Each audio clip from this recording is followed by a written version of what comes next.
Επειδή το αδοκίμαστο και το απαλού θερμένο δεν τα αντέχουν οι άνθρωποι. Και είναι νωρίς, μ' ακούς? Είναι νωρίς ακόμα μες στον κόσμο αυτόν, αγάπη μου, να μιλώ για σένα και για μένα. Είναι νωρίς ακόμα μες στον κόσμο αυτόν, μ' ακούς? Δεν έχουν εξημερωθεί τα τέρατα, μ' ακούς? Το χαμένο μου αίμα και το μητερό, μ' ακούς, μαχαίρι, σαν κρυάρι που τρέχει μες στους ουρανούς και των άστρων τους κλόνους τσακίζει, μ' ακούς? Είμαι εγώ, μ' ακούς? Σ' αγαπώ, μ' ακούς? Θα γυρίσει αλλού τις χαρακές της παλάμης η μοίρα, σαν γλυδούκος. Μια στιγμή θα συγκατατεθεί ο καιρός. Πώς αλλιώς, αφού αγαπιούνται οι άνθρωποι?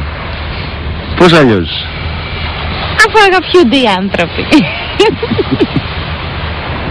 Πουθενά δεν πάω, μ' ακούς? Ή κανείς, ή κι οι δυο μαζί, μ' ακούς?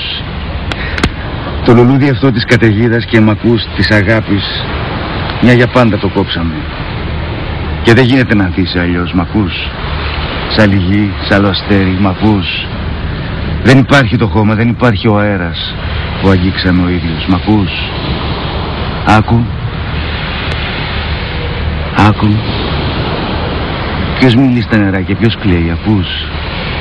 Ποιος γυρεύει τον άλλον? Ποιος φωνάζει, ακούς? Είμαι εγώ που φωνάζω. Και είμαι εγώ που κλαίω, μ' ακούς? Σ' αγαπώ. Σ' αγαπώ, μ' ακούς?